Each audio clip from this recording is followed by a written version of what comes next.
예, 사흘 만에 아주 특별한 인터뷰. 박승원 광명시장 나오셨습니다. 어서 오십시오. 네, 안녕하세요. 반갑습니다. 지금까지 지방선거 출마자들, 네. 도전자들 인터뷰 많이 했어요. 네, 근데 방어하시는 분 인터뷰는 처음이에요. 네, 그러니까 보통 이제 선거가 되면 바꾸자 열풍이 부는데 네, 어떤 경우에는 여기 나와 있는 것처럼 연속성, 완결성 이야기도 할 수밖에 네, 없어서 네, 지금 3선 도전하시는 박승원 광명시장을 인터뷰 한번 해보겠습니다. 또 이 논리는 이 논리대로 맞아요. 네, 또 바꾸자고 하는 분들의 논리도 크게 틀리지 않습니다. 네, 그러니까 어느 쪽으로 선택할 건지에 대한 인터뷰라고 보시면 될 것 같습니다. 지금 광명시장 3선 도전하시고요.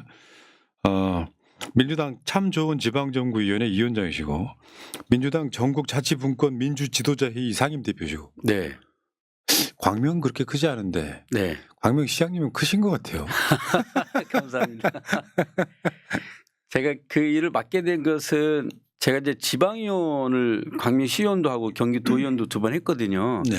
그러니까 실제로 이런 일들 오래 하면서 자치분권, 주민자치 이런 거에 대한 나름대로 제 신념을 가지고 꾸준히 해왔던 경험들이 있다 보니까 그런 일들을 당에서도 맡겨주시고 지방의원들과 단체장들이 그 일을 저한테 맡겨주신 것 같습니다. 그러니까 쉽게 표현하면 네. 지방자치 전문가신 거잖아요. 네, 차 타고 고민하는. 네, 모든 어디 길거리 갈 때 차 타고 갈 때 계속 그 생각만 할 것 같아요. 네, 어떤 정책을 만들지 어떻게 하지 이런 생각만 네. 할 것 같아요. 그렇다 보면 전문가가 돼 있으신 건데 네. 뭐 지방의원과 광명시장 경력까지 포함하면 한 20년 되십니까? 아직 20년은 안 됐습니다. 중간에 떨어진 적도 있고 그래서요. 10년 좀 지났습니다. 네. 떨어지신 적은 없을 것 같은데 떨어지신 적이 있군요. 예, 떨어진 적도 있습니다. 네. 자, 여러분 채팅창에 박승원 TV 바로 가기가 있으니까요. 박승원 광명시장 우리 지역 아니라도 한번 관심 한번 가져주시기 바라겠습니다. 지금 3선 도전을 선언하셨어요 얼마 전에. 네. 이유가 뭡니까? 이유가 뭡니까? 뻔한 이야기지만 한번 여쭤볼게요. 아니 뭐 늘 언론 인터뷰에서 여쭤보는 것이라서 네. 사실은 제가 2번 시장하고 3선 도전하는 것과 관련해서 고민 많이 했는데요. 국회로 진출하냐 시장을 한 번 더 하냐 고민 많이 했는데 시민들께서 국회 가는 것보다 시장을 더해서 일을 좀 마무리 지어 달라고 하는 요구가 제일 컸어요. 그러니까 그것을 무시할 수 없다는 생각이 들었고요. 그리고 더 큰 이유가 하나 있는데 광명의 3기 신도시가 380만 평이 들어섭니다.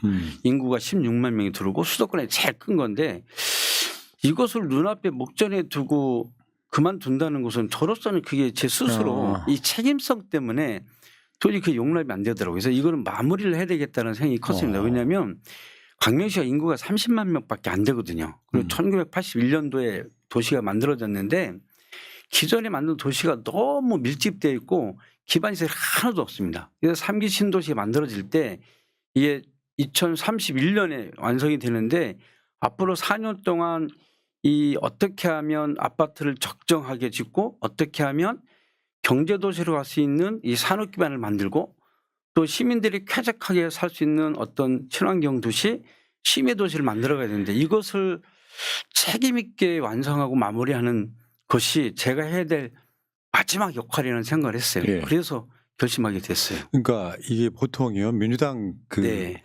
단체장들이 네, 그런 경우가 꽤 많습니다. 재선 정도까지 하고 네, 지금 올해 만약에 그만두신다면 2년 후에 예, 국회의원 선거가 있단 말이에요. 네, 그 길을 가지 않고 네, 3선 가는 그 민주당 자치단체장들이 그렇게 많지 않아요. 생각보면. 많지 않습니다. 보통 재선 가고 예. 뭐 국회의원 간다든가 다른 길 가는 경우가 네. 많은데 박승훈 시장님은 광명을 너무 사랑한 나머지 3선하에 광명 찾자.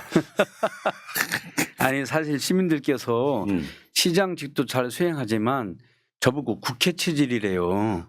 가서 크게 좀 큰 역할을 했으면 좋겠다는 의견을 많이 주셨던 것은 사실이긴 한데 자치분권에 대한 기본적인 이제 신념을 갖고 있다 보니까 이 사업들 마무리하는 것에 대한 이 어떤 시민적 책임 이것이 저한테 크게 와닿았어요. 사실은 한 1년 전쯤에 제가 잘 아는 선배님하고 식사하면서 저 고민을 얘기했더니 이렇게 얘기하는 거예요.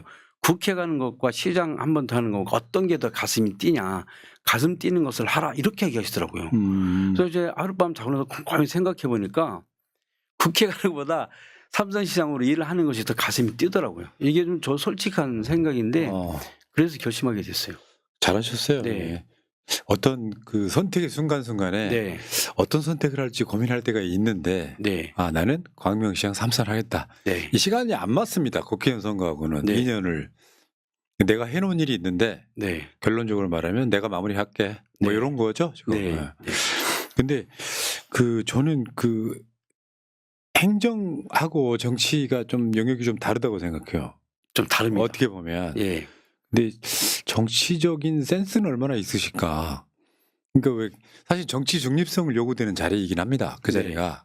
근데 지금 보면은 이재명 대통령이 지지율이 일단 높아요. 네. 제가 표현하기로는 뭐냐면 민주당 역사상 가장 강한 시기예요. 네, 그 선거도 막 물론 이제 중간에 어떤 변수가 생길지 모르지만 지방선거도 역대급 압승이 예상되고 있는 상황. 네, 그러니까 결국에는 뭐 일부 아주 극소수 지역을 제외하고는 당내 경선이 거의 본선처럼 느끼는 네. 뭐 그런 상황인 것 같은데 시장님이 보시기엔 이번 지방선거 어떻습니까? 이번 지방선거는 민주당이 압승할 거라고 생각해요. 그런데 그 과정에 경선 과정에 상당히 많은 이제 일 잘하기 경쟁으로 뭐 정책 경쟁을 한다거나 이렇게 하면 좋은데 서로 흠집내기 경쟁을 하다가 좀 좋은 일꾼들을 많이 잃을까 하는 좀 걱정도 좀 있고요. 저도 이제 삼선 시장을 도전하다 보니까 새롭게 준비하시는 분들이 또 여러 가지 뭐 다 훌륭한 분들이시긴 한데 저희 광명도 굉장히 매우 치열하게 좀 가고 있는 것은 사실입니다. 네. 뭐 최근에 논란이 되거나 화제가 됐던 네. ABC 이론 네. 그거 어디에 속한다고 생각하세요, 본인은? 그 뭐 사실은 솔직히 표현은 예전에는 제 A에 좀 가까웠어요. 이제 점점점 가면서 C로 가고 있는 것 같고요.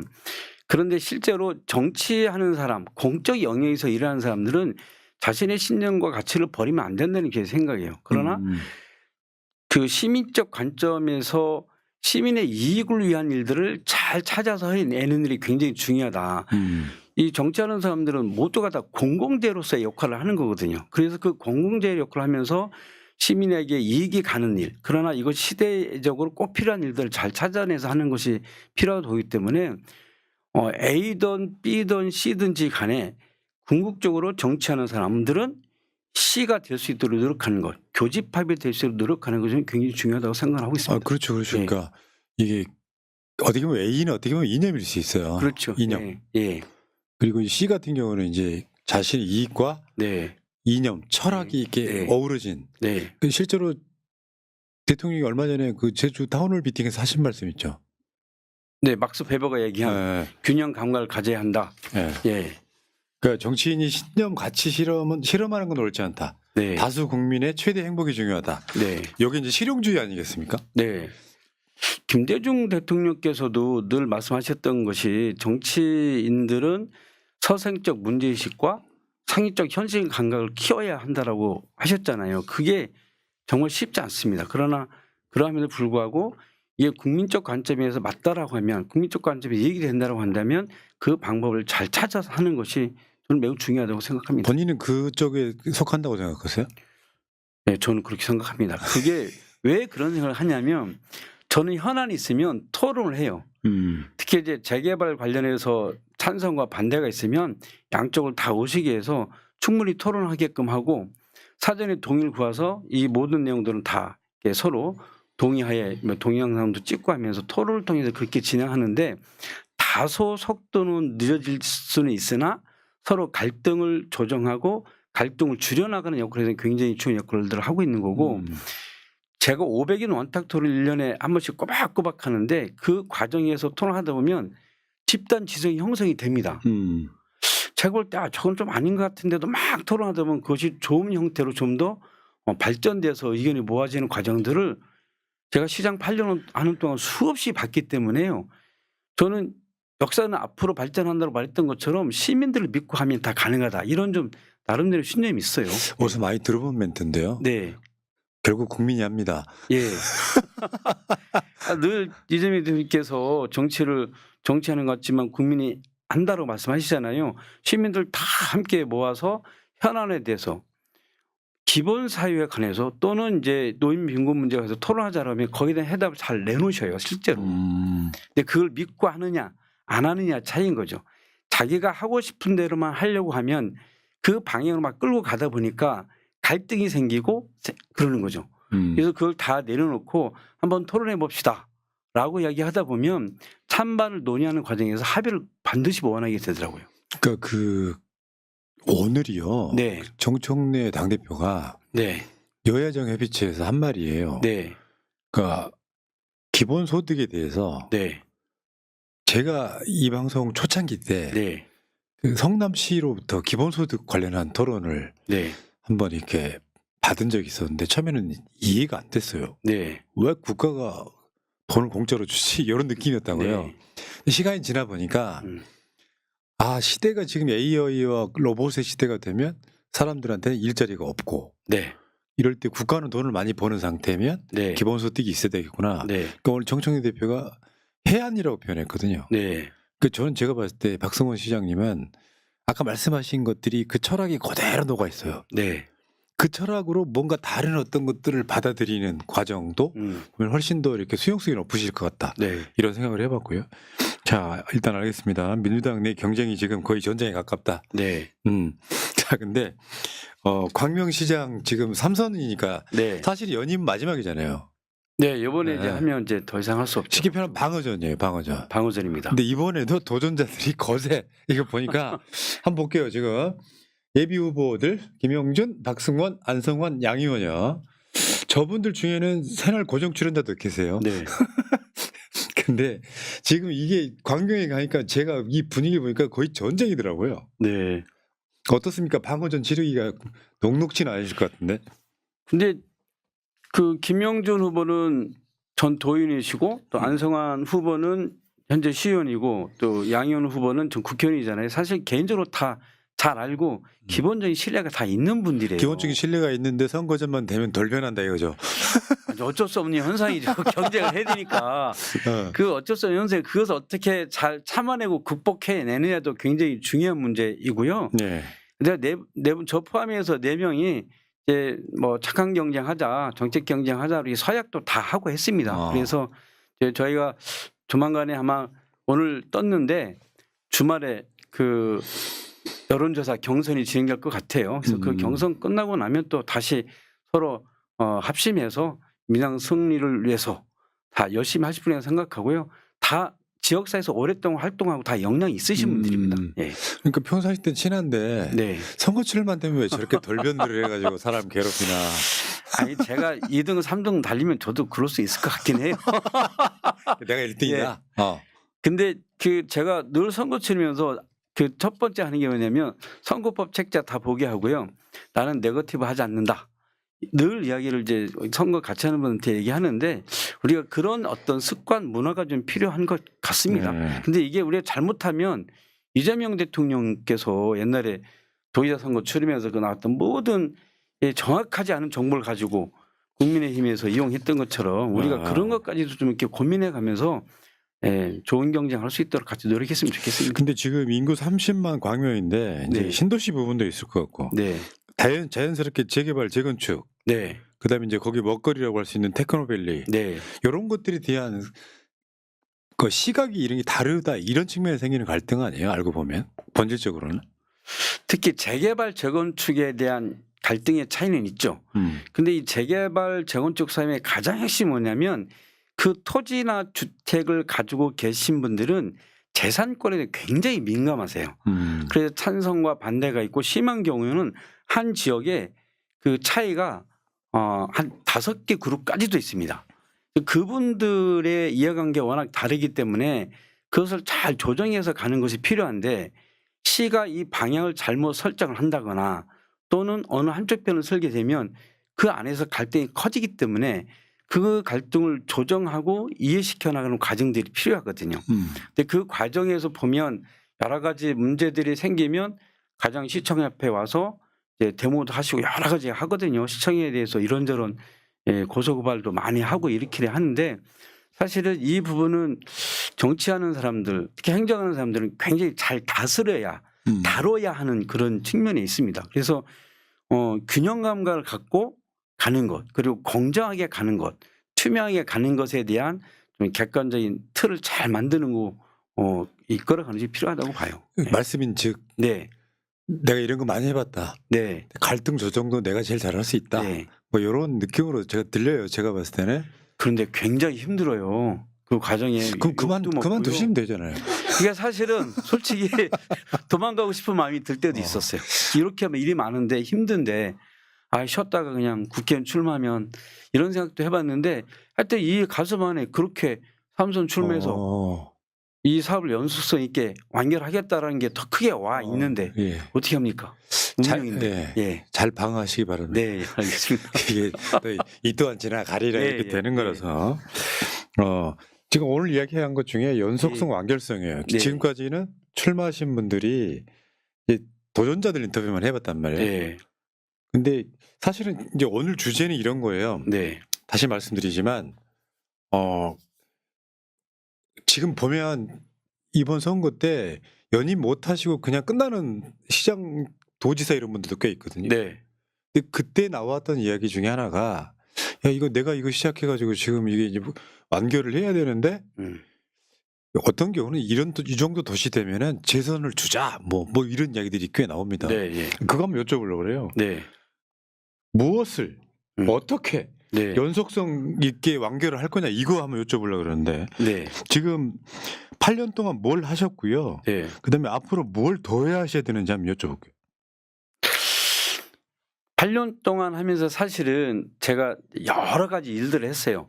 그러니까 시장은 단체장들은 성과를 내기 위해서 어떤 한두 가지만 집중하면 안 된다는 게 제 생각이에요. 그러니까 10손가락을 깨물면 하나도 안 아픈 손가락이 없는 것처럼 모든 영역에서 그러니까 환경이든 노동이든 여성이든 청소년이든 모든 부문별로 다 이 일을 만들어내는 게 필요하다고 생각하는데 그동안 이제 광명시는 재개발 재건축 사업들도 꾸준히 해왔었고요.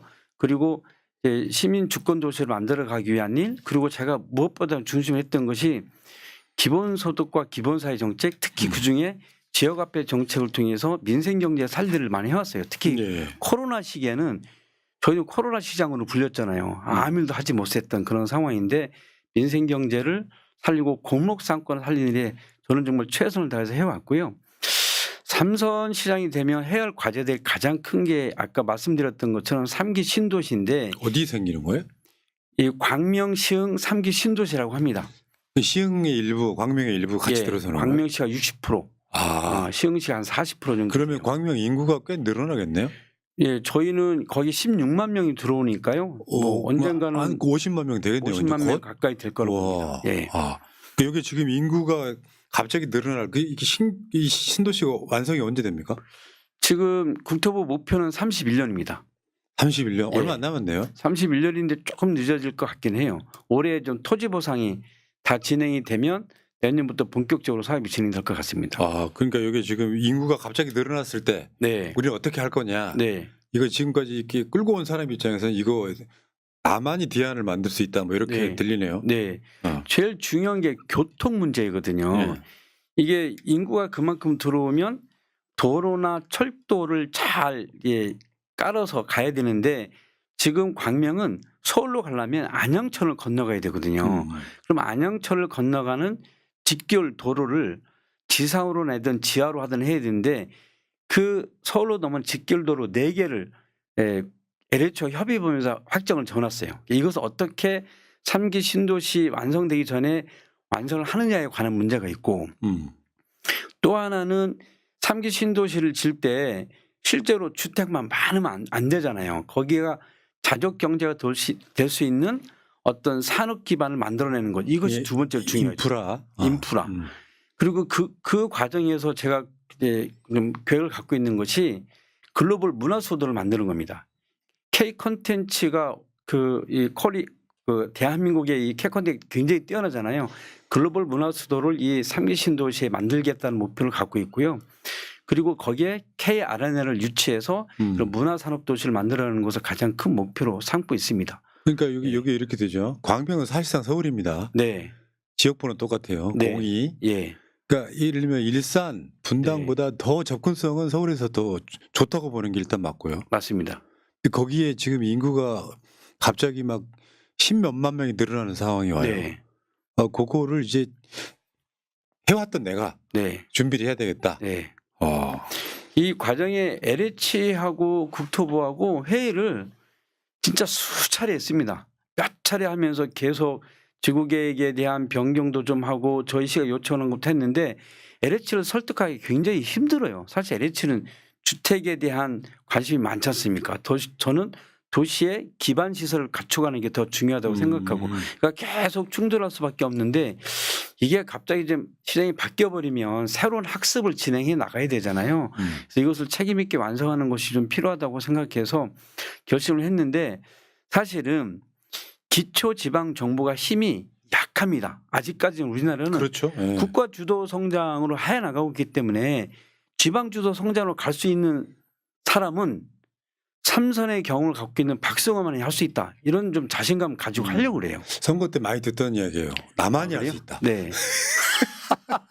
아니 근데 제가 이제 말씀드려보니까 자신감이 이제 생겨서 말씀을 드리는 건데 예. 그런 자신감을 가지고 해야 된다고 생각해요. 당연히 그렇죠. 예. 네. 그렇게 하지 않으면 힘들고요. 제가 어떤 때는 야 이렇게 힘든 일을 괜한 결심을 했나? 이런 생각을 진짜 잠자기 전에 잠깐 들었을 때도 있는데 그래도 저를 믿어준 시민이 있기 때문에 시민만 믿고 달려가겠다 이런 생각을 가지고 하고 있습니다. 그러니까 인구만 늘어나는 게 아니라 지금 광명은 어떻게 보면 네. 그 블루오션 같은 느낌이에요. 네. 그러니까 광명은 옛날에는 솔직히 말씀드리면 네. 서울에 출퇴근하는 광명 구민 이런 느낌이었단 말이에요. 여기 네. 이제 인프라 만들고 네. 뭐 자족 도시 만들고 네. 그리고 아마 예산도 늘어날 것 같고 네. 훨씬 계속 늘어날 거 아니에요. 인구가 늘어나면. 예, 예산도 많이 늘었습니다. 제가 취임했을 때 한 예산이 8천억이 안 넘었는데요. 지금 1조 6천억 가까이 됩니다. 그럼 얼마 안 2조 되겠는데요. 인구가 늘어나면. 예, 한 5년 정도 지나면 그렇게 될 것 그럼 같습니다. 1년에 2조를 쓰시는 거예요? 이제 좀 있으면? 예, 그렇게 됩니다. 이야, 대단하신 분인데. 근데 인구가 적은 도시 인구가 현재 한 30만이잖아요. 그 정도 돼서 만약에 뭐 예산이 한 2조 넘는다 그러면 굉장히 시민들한테 큰 혜택이 되는 거죠. 그렇구나. 그리고 이제 거기에 맞게 인구가 들어오면 네. 교통을 이렇게 네. 교통 확충하는 게 아까 말씀하신 것 중에 제일 네. 어려울 것 같습니다. 이거 굉장한 사업이잖아요. 교통 문제가 이게 얼마나 힘드냐면요. 이것도 국가 주도 사업이긴 해요. 근데 국토부, 경기도, 서울시하고 다 협의를 해야 되는데 일단 우리 광명시에서 그것에 대한 기초적인 안을 다 주고 국가와 협의해서 가는 과정이기 때문에 어렵습니다. 3기 신도시를 관통하는 그 5차 국가 철도망에 태우려고 하는 신천한 신림선이 있거든요. 여기 5개 지방 정부가 같이 좀 참여해서 하고 있는데 이 부분도 뭐 5월달 이번에 7월달에 5차 국가 철도망에 포함시켜서 열심히 노력하고 있는데 이 과정을 해나가기 위해서 수없이 용역하고 토론회하고 이런 과정들을 거쳐서 하고 있는데 끊임없이 정부 상대로 해서 설득하고 거기 관련된 어떤 논리를 제공하고 전문가하고 토론 이 과정들을 거쳐서 완결을 해나가야 하는 부분이기 때문에 끝까지 책임지겠다는 각오로 시작한 겁니다. 그렇죠. 그거지. 이제 오늘의 컨셉은 네. 그거지. 네. 내가 했던 사업 계속 하고 싶어. 네. 연속성, 완결성. 자, 그러면 이 삼선을 도전해도 공약은 있으실 거잖아요. 네. 근데 그 이야기를 잠깐만 들어볼게요.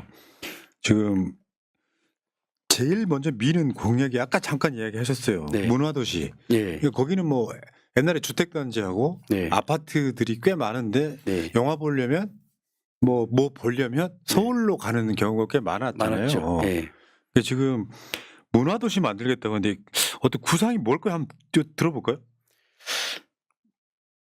5만 명 규모의 K 아레나 공연장을 유치하려고 공약을 했습니다. 이게 지금 그 서울시장의 전현희 후보가 네. 그 동대문 DDP에 아레나 만들겠다는 좀 네. 구상이 비슷한 느낌은 분명히 있어요. 경쟁이 치열해질 것 같은데요. 이재명 대통령께서 대선 공약으로 5만 명 규모의 K 아레나 공연을 유치하겠다 공약을 하셨어요. 그 광명에 내가 유치하겠다. 예, 우리 3기 신도시에다 유치하겠다라고 하는 공약을 했고요.